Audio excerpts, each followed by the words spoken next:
Hi friends, ഈ video organic ഹെന്നയുടെ സീലിങ്ങും പാക്കിങ്ങും ഒക്കെ എങ്ങനെയാണെന്നാണ് കേട്ടോ കാണിക്കുന്നത്. പക്ഷേ അതെന്താണ് എങ്ങനെയാണെന്നൊന്നും ഞാൻ പറഞ്ഞാൽ ശരിയാവില്ല. കാരണം ഞാനല്ല ഇത് ചെയ്യുന്നത്, എൻ്റെ അനിയത്തിയാണ്. അവളാണെങ്കിൽ സംസാരിക്കുന്നത് തമിഴാണ്, പക്ഷേ അവൾക്ക് മലയാളം സംസാരിക്കാൻ ഭയങ്കര ഇഷ്ടമാണ്.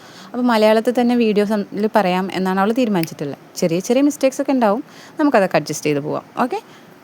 ഹലോ ഗായ്സ്, നമ്മളിന്ന് നോക്കാൻ പോണത് ഓർഗാനിക് കോൺ കുറിച്ചാണ് കേട്ടോ. ഈ ഓർഗാനിക് കോൺ എന്ന് വെച്ചാൽ നമ്മൾ ഹോം മെയ്ഡായിട്ട് കെമിക്കലോ അങ്ങനെ ഏതോ ചേർത്താത്ത കോണാണ് ഓർഗാനിക് കോൺ എന്ന് പറയുന്നത്. ഈ ഓർഗാനിക് കോൺ നമ്മൾ ഫ്രീസിൽ തന്നെ, അതും ഡീപ്പ് ഫ്രീസിൽ തന്നെ വെച്ച് യൂസ് ചെയ്യണം. അങ്ങനെ വെച്ച് യൂസ് ചെയ്യുമ്പോൾ 3-4 months വരെ വെച്ച് യൂസ് ചെയ്യാൻ പറ്റും കേട്ടോ.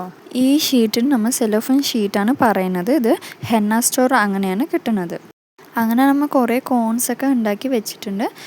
നമ്മൾ ഇന്ന് നോക്കാൻ പോണത് എങ്ങനെ കോൺസ് റോൾ ചെയ്യാം ആൻഡ് ഫില്ലിങ് സീലിംഗ് ആണ് നോക്കാൻ പോണത്. ആദ്യത്തെ നമ്മൾ ഷീറ്റ് എടുക്കുക, പിന്നെ സൈസിന് വേണ്ടി ഒരു പിന്ന് വെച്ച് കൊടുക്കുക. ആ പിന്ന് ചുട്ടിയിട്ട് ഫോൾഡാക്കി കൊണ്ടുവരാം കേട്ടോ.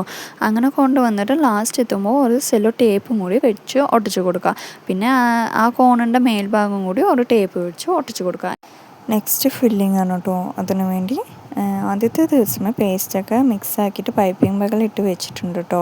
എളുപ്പത്തിൽ ഇടാനാണ് പൈപ്പിംഗ് ബാഗ് യൂസ് ചെയ്യുന്നത്. നെക്സ്റ്റ് നമ്മൾ നോക്കാൻ പോകുന്നത് സീലിംഗ് പ്രോസസ്സ്. ഓക്കെ, അതിനു വേണ്ടി കോണിൻ്റെ മേൽഭാഗം 2 ടേപ്പ് വെച്ച് ഒട്ടിച്ച് കൊടുക്കുന്നുണ്ട്. പിന്നെ പേസ്റ്റൊക്കെ താഴോട്ട് അമർത്തിയിട്ട് നമ്മൾ ഫോൾഡ് ആക്കുന്നുണ്ട്. അങ്ങനെ ആക്കുമ്പോൾ പേസ്റ്റൊക്കെ പുറത്ത് വരും. പിന്നെ അതിൻ്റെ കൺസിസ്റ്റൻസി, അതിൻ്റെ ഫ്ലോ ചെക്കിങ് കാര്യം അങ്ങനെ കഴിഞ്ഞിട്ടാണ് നമ്മൾ ആ ഭാഗം കൂടി ടേപ്പ് വെച്ച് ഒട്ടിച്ച് കൊടുക്കുന്നുണ്ട്. പിന്നെ കോണിൻ്റെ മേൽഭാഗം ലെഫ്റ്റ് ആൻഡ് റൈറ്റ് ഹാൻഡ് നമ്മൾ ഉള്ളിലോട്ട് അമർത്തിയിട്ടാണ് നമ്മൾ ടേപ്പ് വെച്ച് ഒടിച്ച് കൊടുക്കുക. പിന്നെ അതിന് മുകളിൽ ലെഫ്റ്റ് ആൻഡ് റൈറ്റ് നമ്മൾ താഴോട്ട് അമർത്തിയിട്ടാണ് നമ്മൾ ടേപ്പ് വെച്ച് ഒടിച്ച് കൊടുക്കുന്നുണ്ട് കേട്ടോ. അതിനെ ചുറ്റിയിട്ടാണ് നമ്മൾ ഒരു ടേപ്പും കൊണ്ട് വെച്ച് ഒടിച്ച് കൊടുക്കുക. അങ്ങനെയാണ് നമ്മൾ ഫ്രഷായിട്ട് കോൺസൊക്കെ ഉണ്ടാക്കിയിട്ടാണ് നമ്മൾ സെയിലാക്കുന്നുണ്ട്. 100% ഓർഗാനിക്കും പിന്നെ റിച്ച് സ്റ്റെയിനും കിട്ടും കേട്ടോ. പിന്നെ റിവ്യൂ അങ്ങനെ കാര്യമൊക്കെ എൻ്റെ ഇൻസ്റ്റാ പേജിലാണ് ഇട്ടിട്ടുള്ളത്.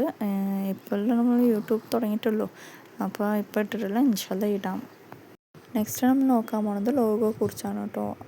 എനിക്ക് ഏറ്റവും ഇഷ്ടപ്പെട്ട പാർട്ട് എന്ന് വെച്ചാൽ ഈ ലോഗോ ഒട്ടുമ്പോൾ തന്നെ അങ്ങനെ എൻ്റെ ലോഗോയിൽ എൻ്റെ ബ്രാൻഡിൻ്റെ പേരും പിന്നെ എങ്ങനെയാണ് സ്റ്റോർ ചെയ്യുന്നതെന്നും insta I D and phone നമ്പറാണ് കൊടുത്തിട്ടുള്ളത്.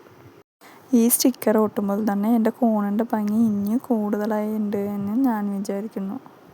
എപ്പോഴും ഞാൻ എൻ്റെ ലോഗോ ഒട്ടുമ്പോൾ ബാക്കിൽ തന്നെ സെല്ലോ ടേപ്പ് വെച്ച് ഒട്ടിച്ച് കൊടുക്കുന്നുണ്ട്. എന്തിനാന്ന് വെച്ചാൽ നമ്മൾ ഫ്രീസറിൽ നിന്ന് എടുക്കുമ്പോൾ കോണിന് സ്റ്റിക്ക് ആകാനല്ല, അതുകൊണ്ടാണ് ഇങ്ങനെ സെല്ലോ ടേപ്പ് വെച്ച് ബാക്കിൽ ഒട്ടിച്ച് കൊടുക്കുന്നുണ്ട് കേട്ടോ. അങ്ങനെ എൻ്റെ പേജിൽ കുറേ ഓർഗാനിക്കായിട്ട് പ്രോഡക്ട്സിൻ്റെ വേണ്ടവർ DM ചെയ്യാം. ഈ വീഡിയോ ഇഷ്ടപ്പെട്ടാൽ ഞങ്ങളുടെ പേജ് സബ്സ്ക്രൈബ് ചെയ്തിട്ട് ലൈക്ക് ചെയ്ത് കമൻറ്റ് ചെയ്യാം. ഓക്കെ.